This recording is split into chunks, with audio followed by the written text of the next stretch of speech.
Oh, that was one story I wanted to tell. So we've had these two paddocks. So that one was sowed multi-species with a fair bit of, oats and a bit of wheat and lupins and really nice. Well, it looked wonderful early on in the year with lots of green foliage and density and so forth. And we had this paddock here, which was the native mix. And I put the ewes over there, about 400 ewes to lamb, thinking, well, this looks beautiful. This will be where they want to go. And I had the gate open up this far end and for them to sort themselves out. And they chose to come and lamb in here.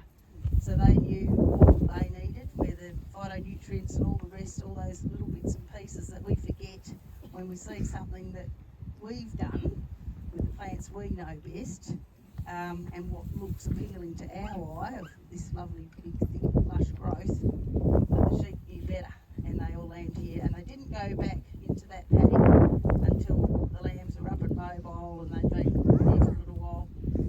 And I thought, well, they know better than me once again.